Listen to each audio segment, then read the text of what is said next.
That thing in the chair isn't my mother anymore. It's a senile shell taking up space. Just get the doctor to sign the papers. The words, cold and sharp, slice through the quiet of the Serenity Crest hallway. Lennon Clark, janitor and single father, freezes mid-mop, the cruelty of the statement hitting him like a physical blow. The man speaking is Damian Kincaid, real estate titan, pointing dismissively into his mother's room. He stands with Mr. Dryden, the facility director, whose face is a practiced mask of neutral deference. Damian's suit is worth more than Lennon's car, his presence sucking all the warmth from the air. He exudes an aura of impatience, as if this visit is a deeply inconvenient detour in a life of billion-dollar deals. Damian catches Lennon's eye, his face twisting with contempt. "What are you looking at?" "Get back to work." Lennon quickly turns away, his cheeks burning with a stranger's shame. He ducks his head and pushes his cart forward, the squeak of the wheels suddenly deafening. He shouldn't have stared. At Serenity Crest, the staff is paid to be invisible, to scrub away the grime of old age and mortality without ever acknowledging it. Especially not when family, or what passes for it, comes to visit. He's just the help, a ghost in a gray uniform, and ghosts aren't supposed to have opinions. But as he pushes his cart past the doorway of room 3B, he glances in. He can't help it. He sees the woman, Ilara Vance. A senile shell, her son called her. She sits in a high-backed armchair by the large window overlooking the manicured gardens, a cashmere blanket pooled around her frail frame. Her head is tilted slightly, her eyes vacant, fixed on something far beyond the pristine glass.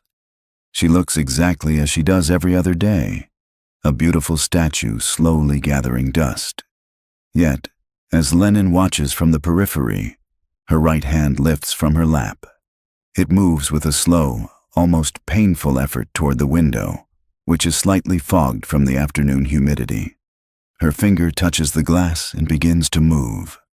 It's not the aimless, trembling motion he's seen from other residents lost in the fog of their minds. This is different. She deliberately traces a complex geometric pattern on the pane, a star inside a circle, with lines bisecting it at sharp, precise angles. The gesture is too clean, too intricate to be random. Her hand then drops back into her lap, her expression unchanging, her eyes still empty. Lennon pushes his cart down the hall, his heart hammering against his ribs. He doesn't understand what he saw, not really. But the image, the stark contrast of that precise, intelligent symbol against her vacant stare, burns into his mind. That, and the brutal, dismissive words of her son. The rest of his shift passes in a blur. He empties trash cans filled with discarded magazines and wilting flowers. He scrubs floors until they reflect the muted, sterile light. He cleans the grand lobby, where portraits of stern-faced founders look down with disapproval. Every corner of Serenity Crest whispers of wealth and loneliness. It's a place where people come to wait for the end in quiet, expensive dignity. For most residents, family visits are a lifeline. For Ilara Vance, they are a curse. Lennon has worked here for 2 years, ever since his own company, a small security installation firm he'd built from the ground up, went bankrupt. The failure had cost him everything: his savings, his confidence, and his wife, who'd packed her bags one Tuesday and announced she couldn't live with a man who couldn't provide.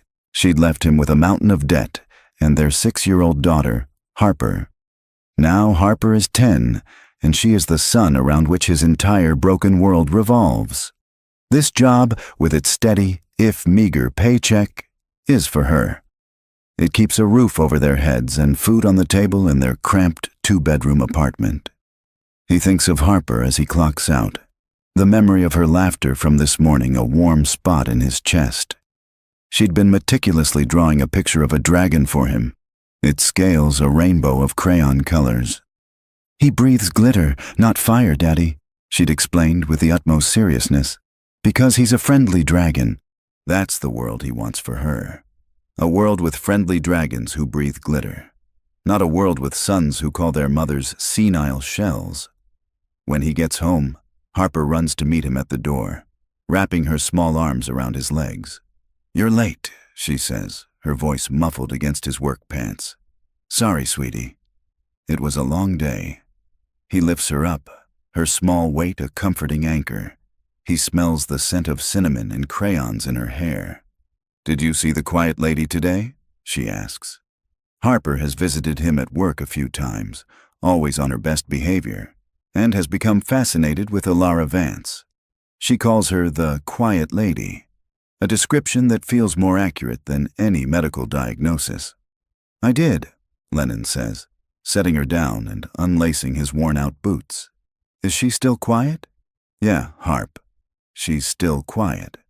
He doesn't tell her about Damien Kincaid. He doesn't tell her about the ugly words or the strange symbol on the window. He can't. How do you explain that kind of coldness to a child who believes in glitter-breathing dragons? Later that night, long after Harper is asleep, Lennon sits at their small kitchen table, nursing a cup of lukewarm coffee. He can't shake the image of Elara's finger on the glass. He pulls out a pen and a napkin and tries to draw the pattern from memory. A star, a circle, the sharp, bisecting lines. It looks like something from an old book of symbols, or maybe a corporate logo. He knows a little about security systems from his old job. It resembles the kind of complex insignia used on high-level keypads, designs meant to be memorable but difficult to replicate. A random doodle, a flicker of an old memory, or something more. He crumples the napkin and throws it in the trash. It's not his business. He has his own problems, his own life to worry about. He needs this job. Getting involved in the family drama of a resident, especially one whose son is a man like Damien Kincaid, is a fast track to the unemployment line. He has to forget it. For Harper's sake. But as he gets ready for bed, he knows he won't forget. He'll walk down that polished hall tomorrow, and he'll look into room 3B, and he'll wonder. He'll wonder about the quiet lady and the secret she drew on the glass. The question is already there, a tiny, dangerous seed planted in his mind. And he knows, with a sinking feeling in his gut, that it has already started to grow. The next morning, Lennon walks the halls of Serenity Crest with a renewed sense of caution. He tells himself his job is simple: mop, dust, and disappear. He is a function, not a person. He actively avoids looking into room 3B as he passes, focusing on a scuff mark near the baseboard that requires his full attention. He can feel the silent pull of the room, the unanswered question hanging in the air, and he resists it with all his might. Forget the pattern on the window. Forget the son's venomous words. Just do the job. But the memory is a stubborn stain. Throughout the day, he observes the routine surrounding Elara Vance. A nurse's aide delivers her meal tray, speaking to her in the overly loud, simplistic tone people reserve for small children or the very old. "Here we are, sweetie. Time for our lunch." Elara doesn't respond. The aide efficiently cuts the food into small pieces and leaves. An hour later, she returns and removes the tray, untouched, without a word. No one coaxes her to eat. No one sits with her. She is a task on a checklist. Lennon sees it in the way the staff moves around her, a careful, professional distance. They change her linens, adjust her blanket, and record notes on a chart, their faces impassive. There are no personal photographs on her walls, no stack of well-loved books on her nightstand. The room is as sterile as a hotel, furnished with expensive, impersonal pieces. It's a room for a body, not a person.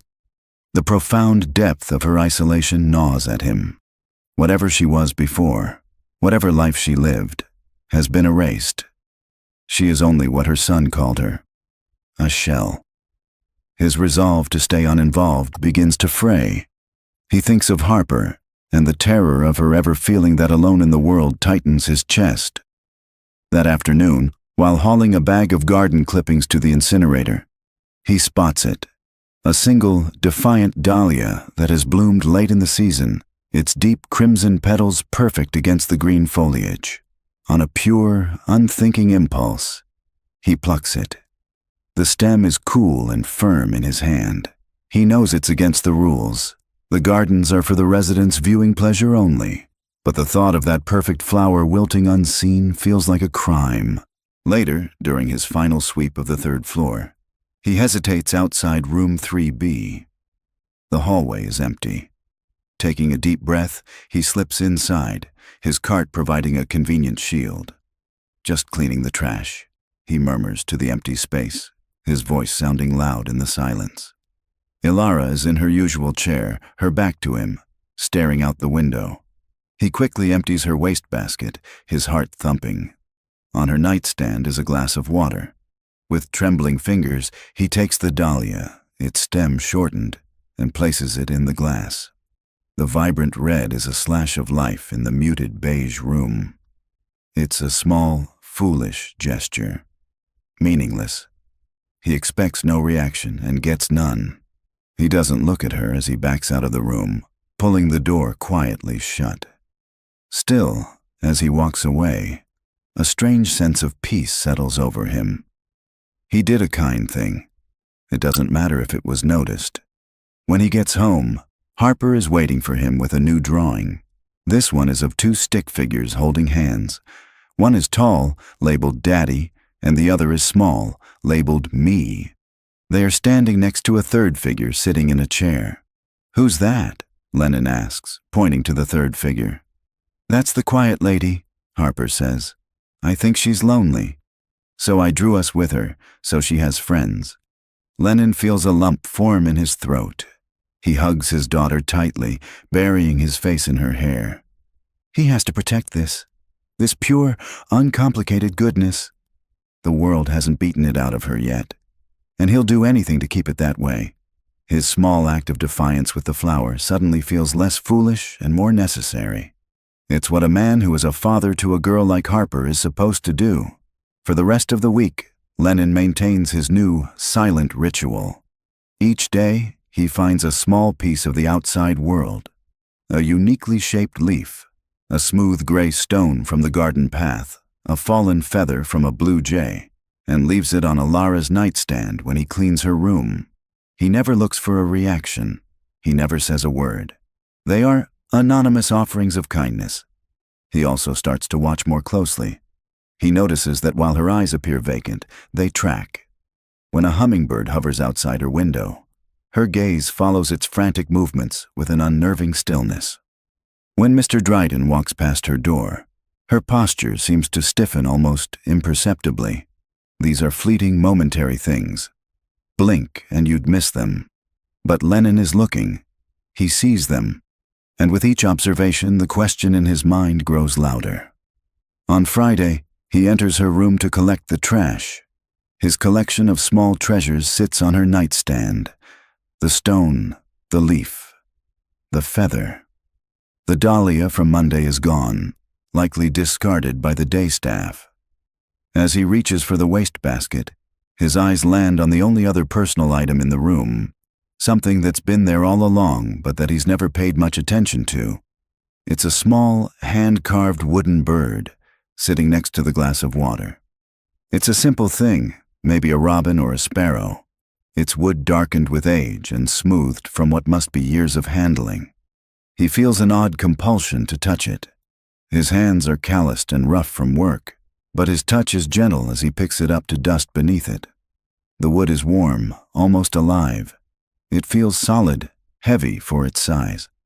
His thumb strokes the smooth curve of the bird's back, and that's when he feels it. A line. It's a tiny, almost imperceptible seam, so perfectly carved that it's nearly invisible, running from the base of the neck to the tail. It's not a crack in the wood. It's a deliberate, masterful join. His fingers, trained from years of assembling tiny, complex security components, instinctively know what they are feeling. This isn't just a carving. He sets the bird down, his hand shaking slightly. He glances over his shoulder at Ilara, who sits unmoving in her chair, a silent sentinel. The room suddenly feels charged, the air thick with secrets. The bird isn't a keepsake. It's a container, and whatever it's hiding, he knows with a chilling certainty, is the reason a son wants his mother erased. The weekend is a special kind of torment. Lennon plays catch with Harper in the park, helps her with a diorama of the solar system, and reads her bedtime stories, all while a part of his mind remains locked in room 3B with a small wooden bird. He pictures it sitting on the nightstand, a silent vessel of secrets. What could possibly be inside? A photograph? A letter? A key? Every possibility feels both mundane and wildly dangerous. His hands itch with the need to know, a feeling he recognizes from his old life, the thrill of solving a complex wiring problem, the satisfaction of a perfectly installed system. His fear, however, is a cold, heavy counterweight. On Saturday night, after Harper is asleep, he sits in the dark and searches for Damien Kincaid online. The results paint a picture of ruthless ambition. Kincaid Real Estate dominates the city's skyline, a portfolio of glittering skyscrapers built on aggressive acquisitions and hostile takeovers. There are articles praising his genius, and others hinting at shadowy legal battles, crushed competitors, and rumors of connections to organized crime. Rumors that are always dismissed by his army of lawyers as the jealous whispers of lesser men. Lennon reads about Kincaid's philanthropic donations to police funds and judicial campaigns, moves that buy influence and silence. This is not a man you cross. This is a man who crushes people like Lennon for sport. By the time he goes to bed, his course is set. He has to walk away. It's too dangerous. He has Harper to think about. He can't lose this job, can't put his daughter at risk over a mystery that has nothing to do with him. But on Monday morning, as he puts on his gray uniform, the resolve feels hollow. He looks at his reflection in the cracked bathroom mirror. He sees the tired lines around his eyes, the resignation in his posture. Walking away feels like another failure, another instance of the world telling him to know his place. When Harper gives him a hug at the door, her small arms wrapped tight around his waist, he feels a different kind of resolve solidify within him. He has to teach her to stand up for what's right, and that lesson can't be taught with words if his actions spell cowardice. He arrives at Serenity Crest with a plan. It's risky, but simple. During the mid-morning lull, when most residents are in the lounge for an activity, he heads to the 3rd floor. He positions his cart at the far end of the hall and then, accidentally, knocks a large bucket of soapy water onto the floor, creating a minor messy flood that requires immediate attention and blocks the corridor. As staff members are drawn to the commotion, Lennon grabs a fresh mop and heads in the opposite direction, toward room 3B. "I'll start on this end," he calls out, and no one questions him. He slips into Alara's room, his heart pounding. She is in her chair, as always. The air is still. He has maybe 2 minutes. He walks directly to the nightstand, his movements swift and sure. He picks up the wooden bird. It feels heavier now that he knows its secret. His fingers, nimble from years of handling delicate wires and tumblers, trace the hidden seam. He finds a tiny indentation near the tail feather, a release mechanism. He presses it with his thumbnail. With a faint, satisfying click, the top half of the bird separates from the bottom. Inside, nestled in a small cavity lined with faded red velvet, is a tiny cylinder of dark celluloid film, tightly rolled and secured with a single strand of thread. It's microfilm. Lennon stares at it, his breath caught in his throat. This isn't a keepsake. This is espionage. This is something from a spy movie, a relic of an era before digital files and encrypted drives. It's tangible, physical evidence of something. Something worth hiding in the most ingenious, old-fashioned way imaginable. Something worth faking dementia over. He quickly closes the bird, the click of the mechanism sounding like a gunshot in the silent room. He places it back on the nightstand, exactly as he found it. The spill in the hallway has bought him the time he needed. He finishes his perfunctory cleaning and leaves, his mind reeling. Microfilm. The technology is so archaic that it's almost brilliant. No one would ever think to look for it. To access its contents, you'd need a special reader, a machine that likely exists only in libraries or old newspaper archives. He knows, with chilling certainty, that he can no longer pretend this is just a family dispute. But he has to be sure about Ilara. Is she a willing participant, or is this bird something she's been holding on to since before her mind faded? He needs a sign, an unambiguous signal that she is lucid and aware of him. He needs to open a line of communication. His mind flashes to the residence lounge. In the corner, a beautiful dust-covered mahogany chessboard sits on a small table, perpetually unused. An idea, born from 1,000 logic puzzles and security challenges, takes shape. Later that afternoon, during his final rounds, he makes a small detour. He palms a single piece from the board, a white pawn. It feels smooth and cool in his hand. It represents the opening move, a declaration of intent. It is a question. He walks to room 3B for the last time that day. He empties the trash, straightens the blanket on the bed, his movements calm and deliberate. Ilara hasn't moved. He approaches the nightstand, his back to her. He adjusts the glass of water, moves the wooden bird a fraction of an inch. Then, with a hand that is surprisingly steady, he places the small, white pawn on the far corner of the table, near the base of the lamp. It's a subtle addition, easily overlooked by a casual observer. But to a chess player, it's an unmistakable signal. Pawn to King's Rook 4. An unconventional, but deliberate, opening. He doesn't look at her. He doesn't wait for a sign. He has made his move. He turns and walks out of the room, pulling the door closed behind him. The ball is in her court now. He can only wait and see if she will play. Tuesday is the longest day of Lennon's life. Every minute of his shift stretches into an eternity of anticipation. He performs his duties on autopilot, his mind caught in a loop of possibilities. The white pawn could be gone, dismissed by a day shift cleaner as a piece of misplaced trash. Ilara could have ignored it, a meaningless object in her fog-shrouded world. Or, just maybe, she saw it, understood it, and answered. The hope is a tight, anxious knot in his stomach. He saves the third floor for last, a deliberate act of delaying the moment of truth. When he can put it off no longer, he pushes his cart out of the service elevator, the familiar squeak of its wheels sounding like a drumbeat marking his approach. He mops his way down the hall, his movements slow and methodical, his eyes fixed on the closed door of room 3B. When he finally reaches it, he takes a deep, steadying breath and pushes it open.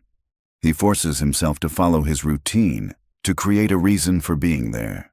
He crosses the room to empty the small wastebasket first, his back to the nightstand.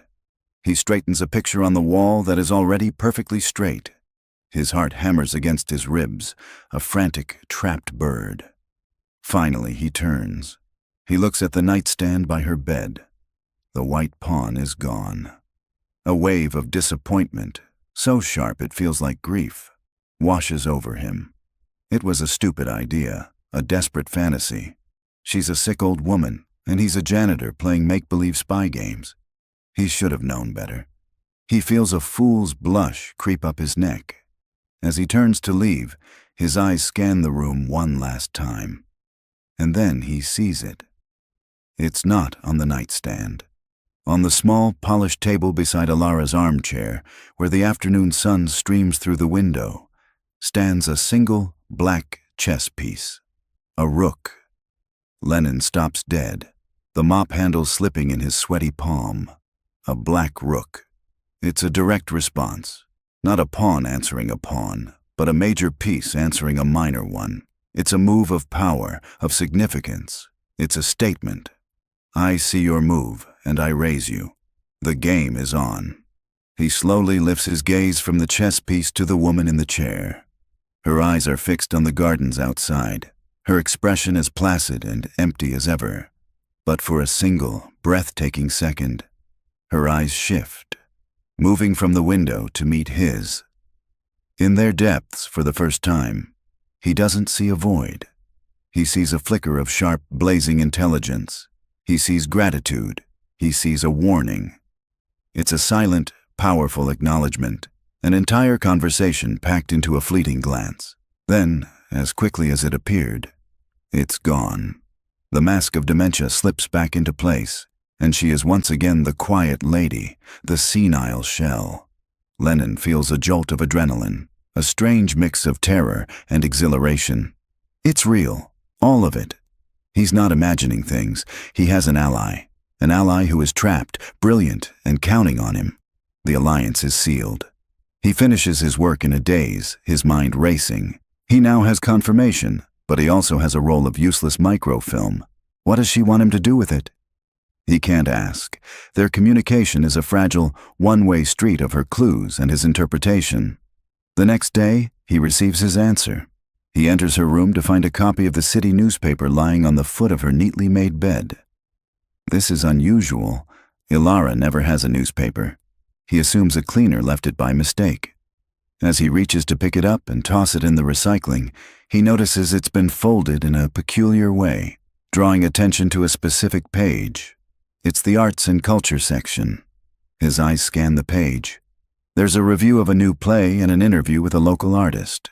Then he sees it, a small article about a classic film festival happening at the city's historic Avalon Theater. The newspaper is folded to feature a short summary of an old spy thriller from the 1960s. Lennon reads the description. An American journalist in Cold War Berlin discovers a conspiracy hidden on a strip of microfilm and must race to find a way to view the secret documents before the enemy closes in. Microfilm. The word seems to leap off the page. It's a message. His eyes continue down the column, and just below the movie listing is a large quarter-page advertisement. It's for the city's central public library. In bold letters, the ad proclaims, "Unlock the past in our historical archives and research department. Public microfilm readers available." Lennon's breath catches. It's a perfect, elegant instruction. She has given him the what, the why, and now the where. The path is laid out before him, each step a breadcrumb left by his silent, imprisoned partner. The risk is immense. The library is a public place. What if someone is watching her? What if someone is watching him? Damien Kincaid is a man who leaves nothing to chance. It's entirely possible he has people monitoring his mother, even in her current state. He folds the newspaper and tucks it into his cart, beneath a pile of dirty rags. He finishes his work, his mind a whirlwind of new plans and new fears. The game has changed. He's no longer just interpreting clues. He's been given a direct order, an assignment. That evening, as he clocks out, he feels the weight of the decision. His normal route takes him to the bus stop, home to Harper, to safety. But the newspaper in his bag feels like a ticking clock. He stands on the curb, the rumble of the evening traffic washing over him. The bus home pulls up, its doors hissing open, an invitation back to his ordinary life. For a long moment, he watches it, his heart aching with the desire to get on. Then, with a resolve that feels both foreign and deeply right, he lets the bus pull away. He turns and starts walking in the opposite direction, toward the tall granite columns of the city's central library. He is no longer just Lennon Clark, the janitor. He is now part of something much bigger, a conspiracy whispered through chess pieces and newspaper clippings. And he knows, with a terrifying certainty, that there is no turning back now. The city library is a fortress of granite and silence. Under normal circumstances, Lennon finds places like this calming, a quiet refuge from a loud world. But tonight, it feels like a trap. Every rustle of a turning page, every cough from a fellow patron sounds like a threat. He walks through the grand vaulted entrance hall feeling like a trespasser, acutely aware of his worn work boots and the faint clean scent of industrial disinfectant that clings to his clothes. He keeps his head down, his hand instinctively resting on the pocket where the tiny wooden bird is nestled, a secret weighing him down. He follows the signs to the Historical Archives and Research Department, a hushed, dimly lit wing in the library's basement. The air here smells of old paper and dust. A handful of university students and elderly researchers are scattered among the long wooden tables, hunched over books and glowing screens. A stern-looking librarian with sharp glasses and a sharper expression presides over the room from a large, imposing desk. Lennon feels her eyes on him as he approaches, a flicker of disapproval in her gaze. "Can I help you?" she asks, her voice a crisp whisper. I need to use a microfilm reader," Lennon stammers, feeling his face flush. Her eyes narrow slightly, sizing him up. "The readers are for archival research. What collection are you accessing?" Lennon's mind goes blank. He hadn't prepared for this. The city planning records," he blurts out, the first thing that comes to mind. "From the 60s. For a personal project." The lie feels flimsy, but the librarian seems to accept it with a weary sigh. She points a long, bony finger toward a row of hulking beige machines in the corner. "The instructions are posted. Be sure to handle the film with care," Lennon nods, his throat dry. He selects a reader at the end of the row, a station partially obscured by a tall shelf of books, offering a sliver of privacy. His hands are trembling as he takes the wooden bird from his pocket. He glances around. No one is watching. With deft movements, he opens the bird, retrieves the tiny roll of film, and carefully closes the bird again. The machine is archaic, a tangle of spools and lenses. Following the faded instructions, he carefully threads the delicate film onto the spool. The process is nerve-wracking. The film feels brittle, as if it could turn to dust in his clumsy fingers. Finally, it's loaded. He turns on the lamp, and a bright square of light illuminates the screen. He takes a deep breath and begins to turn the crank. The first images swim into focus, magnified and glowing with a pale green light. It's not city plans. It's a ledger. The handwriting is small and neat, the columns meticulously organized. Lennon leans closer, his eyes scanning the page. He sees dates stretching back 5 years. He sees names of shell corporations he's never heard of: Apex Holdings, Summit Global, Pinnacle Ventures. And next to them, in the transaction columns, are numbers that make his breath catch. Transfers of hundreds of thousands, sometimes millions of dollars, flowing between accounts with dizzying speed. It's a detailed, undeniable record of a massive money laundering operation. His heart pounds. This is it. This is the secret. Damien Kincaid isn't just a ruthless businessman. He's a high-level criminal. He keeps turning the crank, scrolling through page after page of illicit transactions. Then the content shifts. He begins to see handwritten notes scribbled in the margins, notes in a different, more elegant hand, Ilara's. They are coded, cryptic. SRF funding for Pier 7 construction. KRE footing costs for city center crane, see entry 4.2. She was tracking her son, connecting his criminal enterprise to his legitimate one. Then he finds the map. It's a hand-drawn schematic of a building's foundation, instantly recognizable as the Kincaid Tower, the glittering centerpiece of Damien's empire.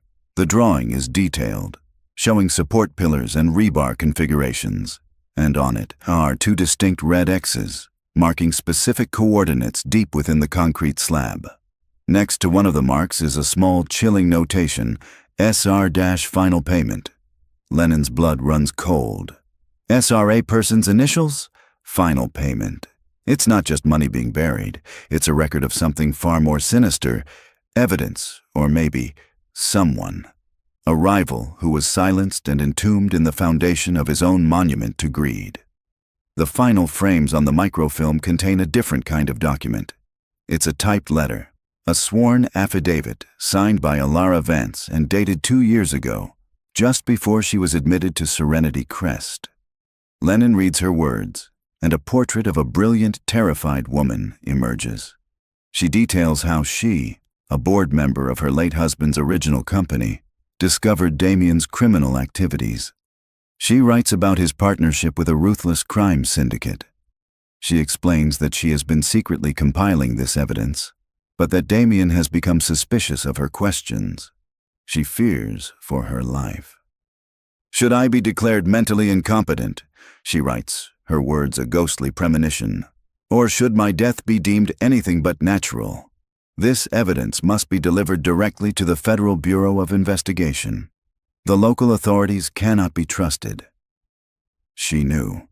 She saw all of this coming and prepared for war. Faking dementia wasn't a retreat.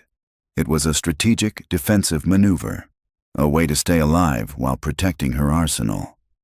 Lennon sits back, stunned and shivering, the glow of the screen illuminating his pale face. He feels the weight of the information crashing down on him. This is so much bigger than he ever imagined. He has to get proof. He pulls out his phone, his fingers fumbling as he turns off the flash. He quickly, carefully begins to take pictures of the screen, capturing the ledger, the map, and every word of Alara's affidavit. He's so focused on his task, on the quiet clicks of his phone's camera, that he doesn't hear the soft footsteps approaching. "Can I help you with something?" The voice, a dry whisper right behind him, makes him jump. He spins around in his chair, his heart leaping into his throat. It's the librarian. She's standing over him, her arms crossed, her sharp eyes fixed on his phone. Her expression is unreadable, a blank mask of professional inquiry. For a heart-stopping second, Lennon is certain he's been caught. He imagines alarms, security guards, a phone call to the very people Alara warned him about. He is trapped. Lennon's blood turns to ice. He shoves his phone into his pocket, his movements clumsy and panicked. "No, I was just finishing up," he stammers, his mind racing for an excuse, a plausible lie. The librarian adjusts her glasses, her gaze dropping from his face to the microfilm reader, then to his phone, which is still visibly poking out of his pocket. "Sir," she says, her voice low and laced with academic disapproval, "this is an archival department. The flash from phone cameras can damage delicate historical documents over time. If you wish to make copies, you are required to use the designated scanner for a fee of 50 cents per page." Relief, so potent and sudden it almost makes him dizzy, floods through Lennon's body. She wasn't suspicious of the content. She was enforcing the rules. He was just another patron breaking protocol. "I'm sorry," he says, his voice sounding weak. "I didn't know. It won't happen again." "See that it doesn't," she sniffs, before turning with a rustle of her cardigan and gliding back to her desk. Lennon doesn't wait. He quickly unthreads the microfilm, his fingers still shaking, and places it back inside its wooden vessel. He shoves the bird deep into his pocket, gathers his things, and walks out of the archives without a backward glance. He doesn't stop walking until he's out of the library and back in the cool night air, the city lights seeming unnaturally bright. His phone feels like a bomb in his pocket. He has it. The proof, the ledger, the map, the chilling affidavit from a woman preparing for her own murder. He is now the sole keeper of a secret that could dismantle a criminal empire and get him killed in the process. The walk home is a haze of paranoia. Every pair of headlights in a rearview mirror is a car that's following him. Every pedestrian who glances his way is a potential threat. He takes 3 different buses, getting off at random stops, walking through unfamiliar neighborhoods just to be sure no one is on his tail. When he finally unlocks the door to his apartment, Harper is asleep on the sofa, a book of fairy tales open on her chest. The sight of her, so peaceful and innocent, is a painful gut punch. What is he doing? He's bringing this danger, this darkness, into her world. He gently lifts her into his arms and carries her to bed, tucking her in and kissing her forehead.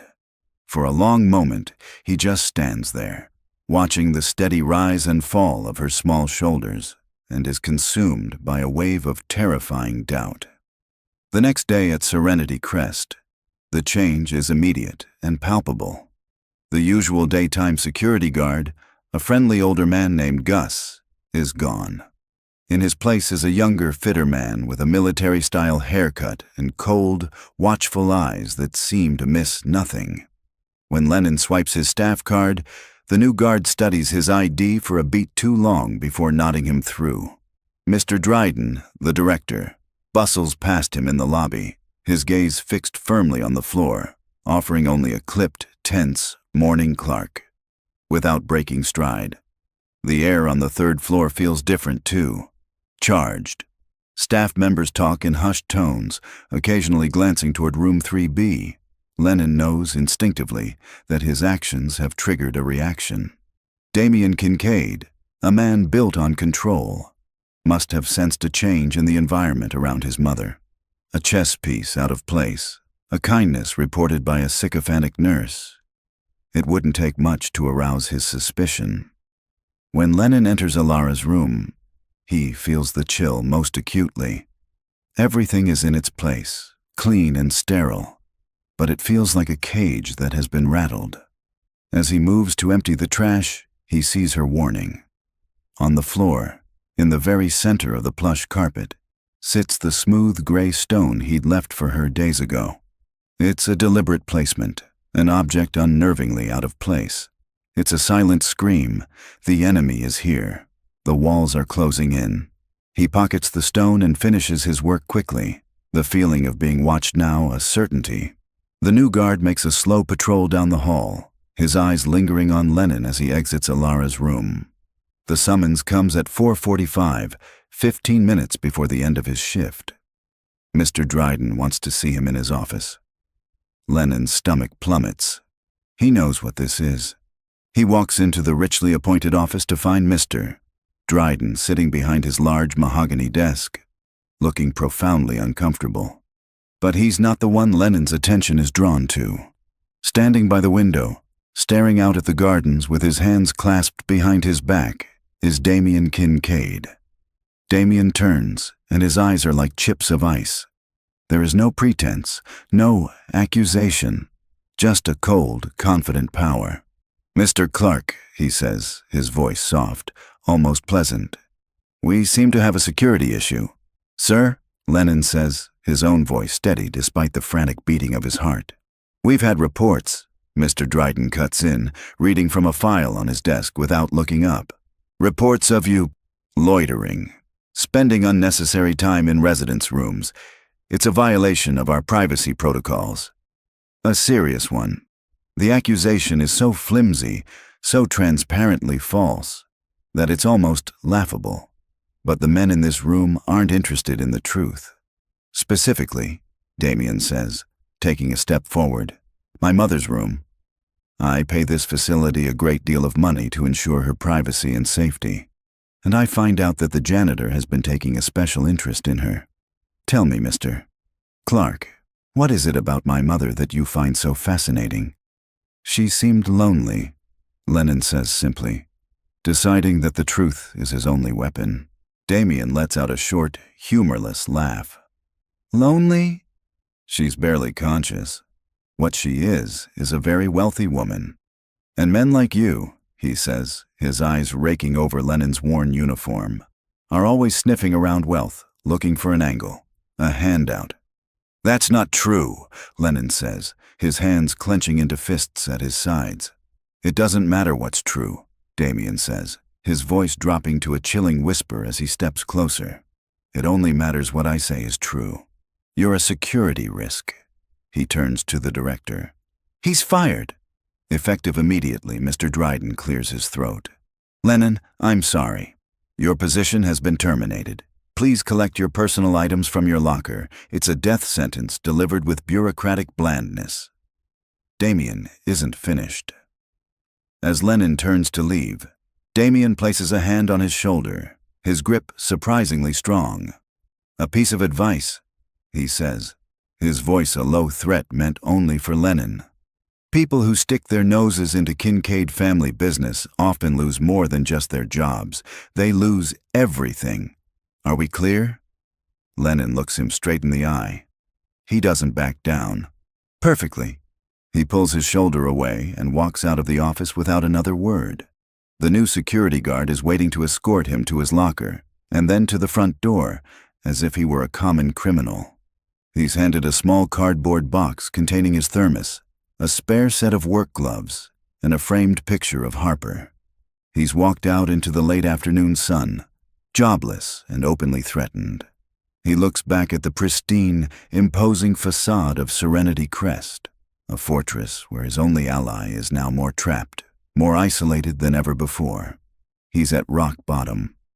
The danger is no longer a distant possibility. It's a direct, personal threat against him and the only person in the world he cares about. He has the evidence on his phone, but he has no power, no money, and no allies left. The first day of unemployment is a gray, formless void. Lennon wakes up at his usual time, the muscle memory of 1,000 workdays pulling him from bed before the sun is up. Then he remembers. There is no uniform to put on, no bus to catch, no sterile hallways to mop. There is only the crushing silence of his small apartment and the gnawing fear in the pit of his stomach. He makes Harper pancakes for breakfast, forcing a smile that feels brittle and fake. He can't tell her he's been fired. He tells her he has a few days off, a small lie that tastes like ash in his mouth. She accepts it with the easy trust of a child, chattering excitedly about her school project while he watches her, his heart a leaden weight in his chest. Damien Kincaid's threat echoes in his mind. People lose everything. He looks at his daughter, and he knows what everything means. For 2 days, he exists in a state of suspended panic. He scrolls through online job boards, the listings a bleak landscape of minimum wage positions that wouldn't even cover their rent. He gets a second past due notice in the mail, this one printed on angry red paper. The walls of the apartment feel like they are closing in. The evidence on his phone feels less like a weapon and more like a suicide note. Who would he even take it to? The police. Ilara's affidavit warned him they couldn't be trusted. The FBI? A disgraced janitor walking into a federal building with a wild story about a billionaire CEO and a conspiracy hidden on microfilm sounds like the opening scene of a bad movie, one that ends with him being escorted out by security, or worse, quietly disappearing. The paranoia is the worst part. He keeps the blinds drawn, convinced a black car is parked across the street. He flinches every time the phone rings. He's trapped, not by walls, but by his own powerlessness. On the third day, he hits his breaking point. He's sitting at the kitchen table, staring at the photos on his phone. The ledger, the map. Ilara's brave, terrified words. He can't do it.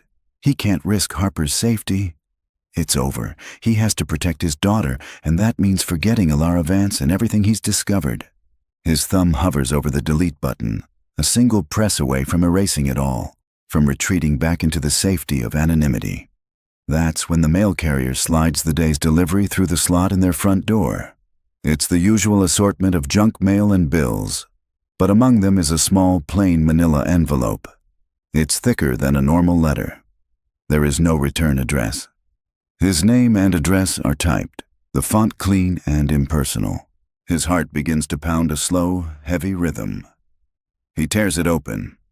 Inside, there is no letter, no note, just a single object, wrapped in a piece of tissue paper. He unwraps it. It's a key, an old-fashioned tarnished brass key, the kind used for a safe deposit box. Taped to its head is a tiny, folded slip of paper. He carefully peels it off and unfolds it. It's not a message. It's a drawing. A symbol, hand-drawn in black ink. A star inside a circle, bisected by sharp, precise lines. It's the pattern. The exact same complex geometric pattern he saw Ilara trace on the fogged-up window of her room on that very first day. Lennon stares at the key and the symbol, a jolt of pure adrenaline coursing through him. This is from her. It has to be. He was her only link to the outside, and when that link was severed, she must have activated a contingency plan. She had a confederate, an agent on the outside, a lawyer perhaps, or a trusted friend from her old life. Someone instructed to execute this final step the moment they learned he had been fired. His termination was the signal. This changes everything. It's not just about digital photos on a phone anymore. This key, this physical object, opens a door to something tangible. The final piece of the puzzle, the hard evidence. Ilara, even from within her gilded cage, was still fighting. She was still leading him. She hadn't given up on him. The doubt, the suffocating fear that had plagued him for days, doesn't vanish, but it's burned back by a new, fierce sense of purpose. He was about to delete the photos, to surrender. This key is a rebuke to his cowardice. It's a call to arms. He looks at the number stamped onto the key, 734, and below it, the name of a bank, First Sovereign Trust, a small, exclusive institution in the heart of the financial district. He knows what he has to do. The risk is no longer a reason to hide. It's a reason to act, and to act now, before Damien realizes there are other pieces in play. That evening he calls Mrs. Gable, the kind, elderly woman who lives next door and occasionally babysits. He tells her he has a job interview, another lie that feels more like a necessary strategy than a sin. After tucking Harper into bed and promising to be back before she wakes up, he leaves the apartment. The city looks different tonight. The towering skyscrapers, once symbols of a world he wasn't part of, now look like concrete tombs hiding dark secrets. He gets on a downtown bus, the brass key heavy and cool in his pocket. It feels like a weapon. He is no longer Lennon Clark, the fired janitor. He is Ilara Vance's chosen agent, the executor of her last stand. He is no longer running from the danger. He is heading directly into the heart of it. First Sovereign Trust is not a bank for people like Lennon. Its facade is a monument of polished marble and brass, the kind of architecture that is designed to quietly announce its own importance. As he pushes through the heavy bronze doors, he enters a lobby that feels more like a cathedral dedicated to money. The ceilings are impossibly high.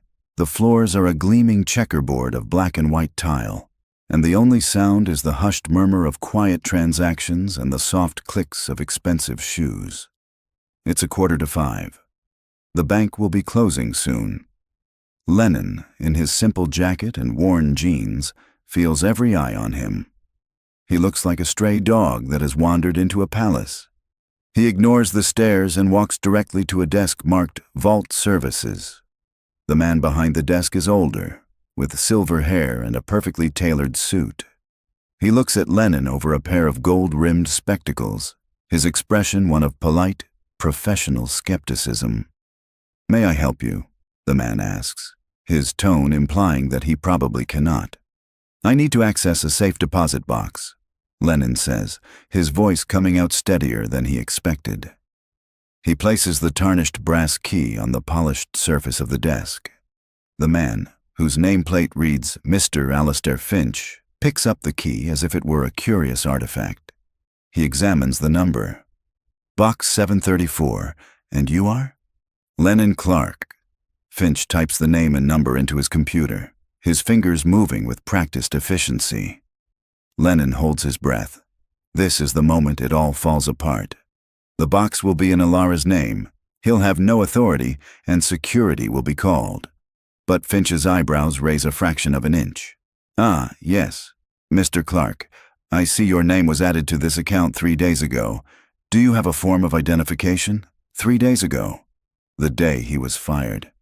Ilara's agent had moved the second his role in the plan was over. Lennon pulls out his worn driver's license and hands it over.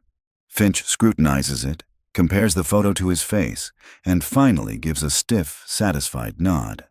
"Very good. If you'll follow me." Lennon is led past a series of gates and into the vault itself. The air grows colder. The door is a massive circle of polished steel, 18 inches thick, covered in complex gears and locking mechanisms. Inside, the walls are lined from floor to ceiling with thousands of gleaming metal boxes. It is a library of secrets. The silence is absolute, broken only by the soft click of Mr. Finch's shoes on the marble floor. They stop in front of a small section of boxes.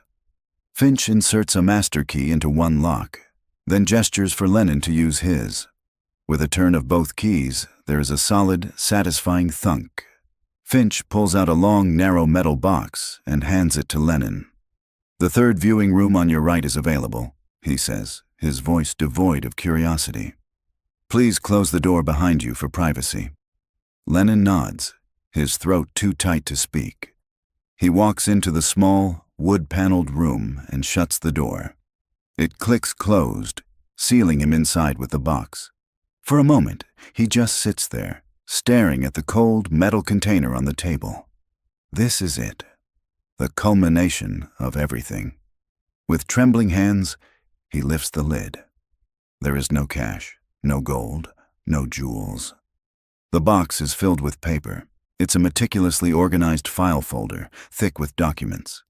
On top is a hard copy of the ledger he saw on the microfilm, but this one is covered in Ilara's elegant, handwritten annotations, explaining the coded transactions in damning detail. Beneath it are the original full-sized architectural schematics for the Kincaid Tower. The two locations in the foundation are marked not with a simple X, but with surveyor's coordinates, and attached with a paperclip is a geological report detailing soil displacement anomalies at those exact spots. And on top of it all is a thick, cream-colored envelope with his name written on the front in Ilara's script. He tears it open. The letter inside is several pages long. "My dear Mr. Clark," it begins. "If you are reading this, then I have succeeded in placing my trust in the right man. I am sorry for the terrible danger I have brought into your life and the life of your daughter. I saw you long before you saw me. I watched you from my window for weeks as you worked. I saw your quiet diligence, and I saw the kindness you showed to those whom others ignored. When I saw you with your daughter one afternoon, I knew you were a man of integrity, a man who understood what it meant to protect family. You were the only person my son would never suspect, because he is incapable of seeing the strength in a good man." Lennon has to stop and wipe a tear from his eye. He continues reading as she lays out the entire sordid story of Damien's greed and his descent into criminality. She explains that the enclosed documents are the originals, legally admissible, and that there is a second, sealed envelope to be delivered only to the FBI. Then he sees the final item she mentioned. At the bottom of the box is a thick legal document, bound in blue paper. It's a deed of transfer.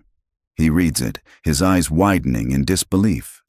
It grants him, Lennon Clark, controlling ownership of the Vance Foundation, a multi-million-dollar charitable trust that his late husband had established, an entity completely separate from the Kincaid corporate empire. Ilara had made him a man of means, of standing. It was an incredible gift, but also a strategic masterstroke, a shield. He was no longer just a janitor. Overwhelmed, he quickly packs everything, the ledger, the maps, the letters, the deed, into the worn backpack he brought with him. He slides the empty metal box back into its slot in the vault and closes the door. He walks out into the main lobby, his mind reeling, his backpack feeling like it weighs 100 pounds. The lobby is emptying out as the bank prepares to close. The exit is 50 feet away. Freedom. That's when he sees them. Two men in expensive, ill-fitting suits are standing at Mr. Finch's desk. They aren't customers. They have the coiled, watchful stillness of predators. As Lennon steps out of the vault area, their conversation with the manager stops. They both turn their heads in perfect unison. One of the men, a thick, muscular brute with a flattened nose, looks directly at Lennon, his gaze dropping for a fraction of a second to the bulging backpack before meeting the eyes of his partner. He gives a slight, almost imperceptible nod. They know. An alarm must have been tripped the moment his name was entered into the system. They were waiting for him. Lennon's heart seizes in his chest. The main doors, his only way out, are just ahead. But the two men are now moving away from the desk, their movements casual but deliberate, spreading out to block his path. For a split second, Lennon freezes. The 50 feet of polished marble between him and the front doors might as well be a mile. The two men spread out, forming a pincer, their movements fluid and practiced. They aren't trying to be subtle anymore. The few remaining customers and bank staff are starting to notice, their quiet conversations faltering. The brute with the flattened nose cracks a grim smile. "Mr. Clark," he says, his voice a low rumble that doesn't carry far. "Let's not make a scene. Mr. Kincaid would like his property back. Just hand over the bag and you can walk away." Walk away? Lennon thinks of Alara's letter, of Damien's threat. There is no walking away. Not anymore. He clutches the straps of his backpack, the documents inside a heavy, righteous weight. He can't outrun them, and he certainly can't fight them. He has to outthink them. His eyes dart around the lobby, not looking for an escape route, but assessing the environment like a security installer sizing up a job. He sees the cameras, the teller stations. The heavy velvet rope stands corralling a line that is no longer there. He sees a massive, ornate porcelain vase filled with lilies, sitting on a pedestal near the wall, an object of extreme value and extreme fragility, a perfect distraction. Lennon takes a half-step back, feigning surrender. "Okay," he says, his voice trembling convincingly. "Okay, no trouble." He starts to shrug the backpack off his shoulder. The men relax for a fraction of a second, their professional guard dropping as they anticipate an easy victory. It's the opening Lennon needs. Instead of handing over the bag, he swings it with all his might. The heavy backpack, filled with papers, catches the closer of the two men in the chest, knocking him off balance with a surprised grunt. In the same motion, Lennon lunges for the nearest brass rope stand. It's heavy, its base weighted with sand or concrete, but his adrenaline-fueled strength is enough. He rips it from its place and swings it in a wide, desperate arc directly into the porcelain vase. The sound is explosive, a deafening crash of shattering ceramic and splashing water that echoes through the cavernous lobby. Lilies and shards of porcelain scatter across the floor. A woman screams. The bank's security guard, startled, fumbles for his radio. The chaos is total. In that single precious moment of confusion, Lennon sprints. He doesn't run for the front doors. They'll be expecting that. His eyes had already found his target, a heavy, unmarked door behind a potted plant, labeled Emergency Exit. He vaults over a plush sofa and yanks the door open. A blaring alarm immediately shrieks to life, adding to the pandemonium. He finds himself in a cramped concrete stairwell. He doesn't go up. He flies down the stairs, taking them 2, 3 at a time, his footsteps echoing wildly. He bursts through another door at the bottom and finds himself in a subterranean service corridor, a maze of pipes and electrical conduits. The air is damp and smells of dust and ozone. He can hear the heavy footsteps of the enforcers pounding down the stairs behind him. They're faster than he is. He can't just run. He ducks behind a large air conditioning unit, his breath coming in ragged gasps.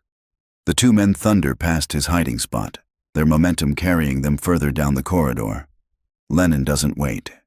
He doubles back, running in the direction he came from, his worn boots silent on the dusty concrete. He finds another door, this one leading to an underground parking garage. He slips through it just as he hears a shouted curse from down the hall. They've realized their mistake.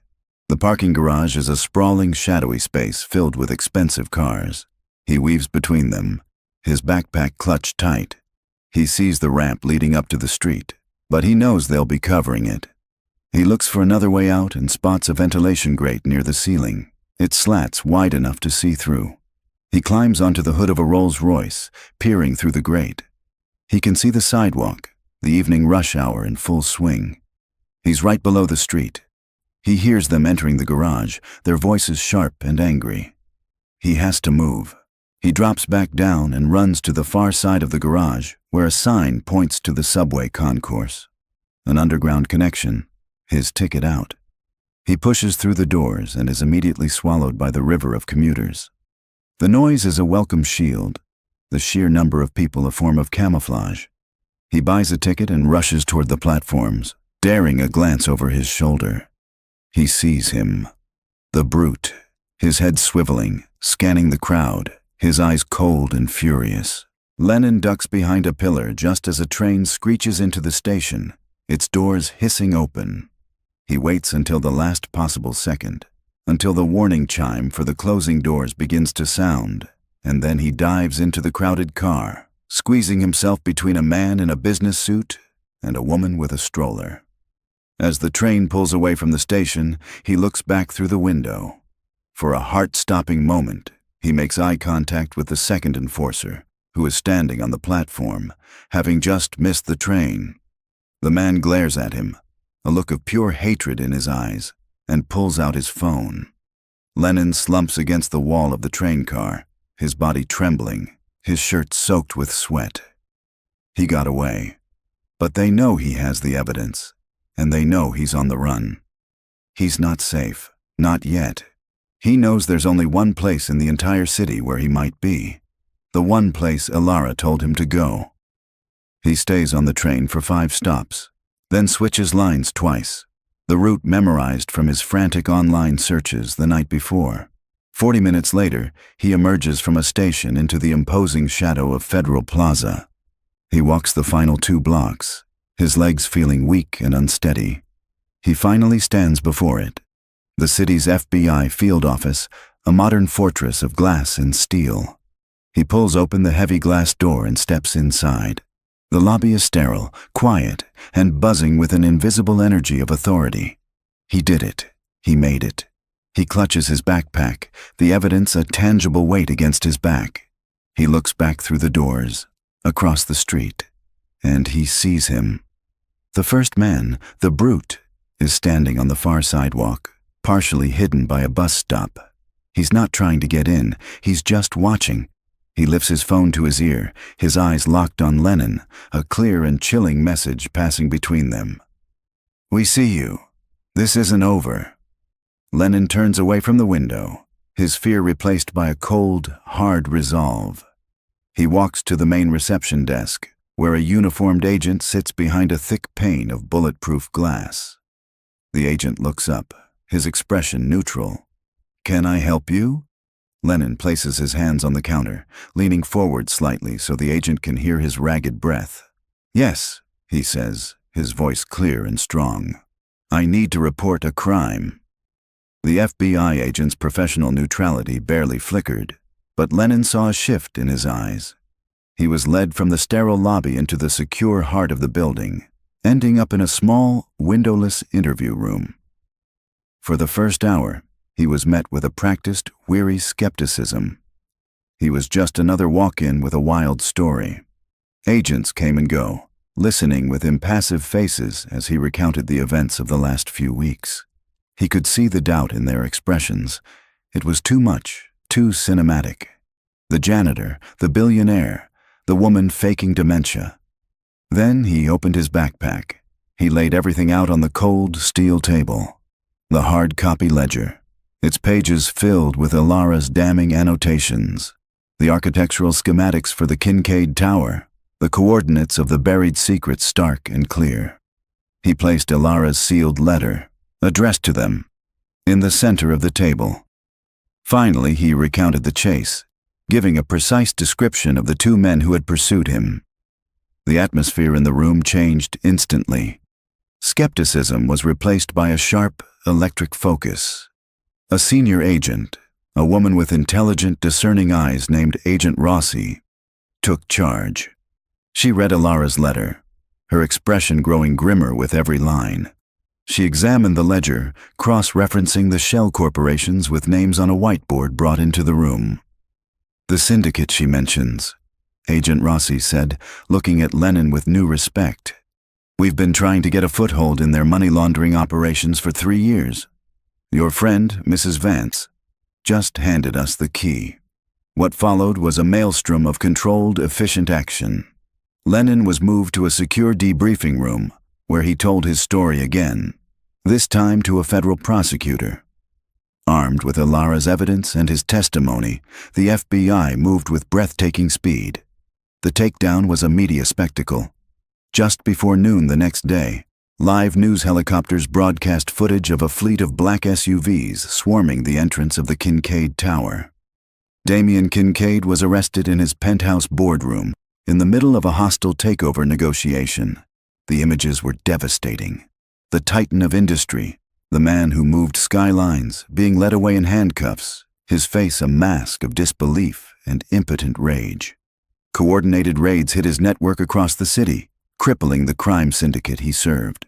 The empire built on secrets buried in concrete began to crumble.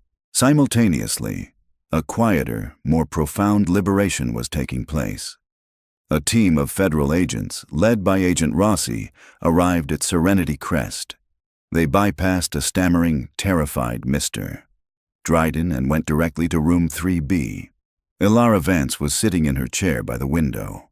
When Agent Rossi gently said her name, she turned. For the first time in 2 years, she stood up, her movements steady, her spine straight. "I was beginning to wonder when you'd get here," she said, her voice clear and resonant, untouched by disuse. The nurses in the hallway gasped, their hands flying to their mouths. Mr. Dryden looked as if he'd seen a ghost.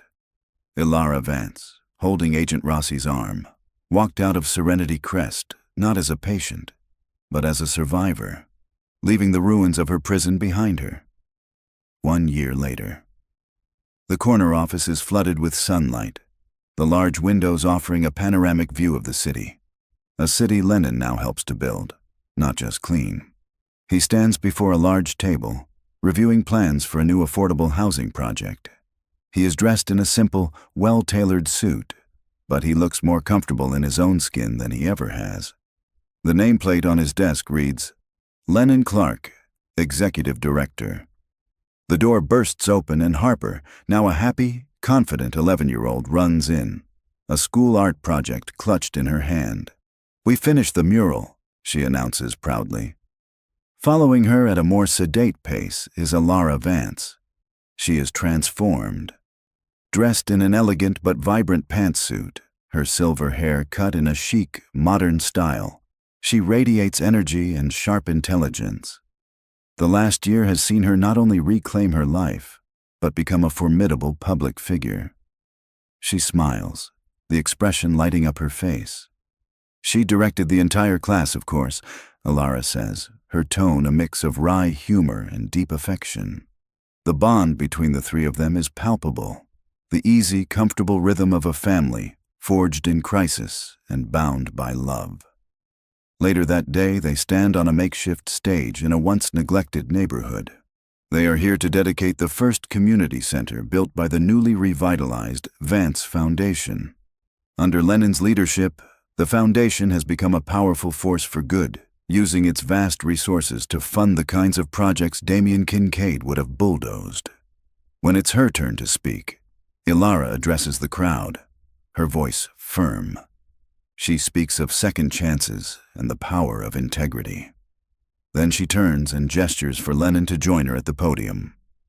"My son's legacy is a foundation of concrete and crime," she says, her gaze sweeping over the crowd before landing on Lennon. "But Lennon Clark is building a legacy of hope. He reminded me that character is not measured by wealth or power, but by the quiet choices we make when no one is watching. That is why, in addition to his vital role as director, I have made him and his daughter, Harper, the primary beneficiaries of my personal estate."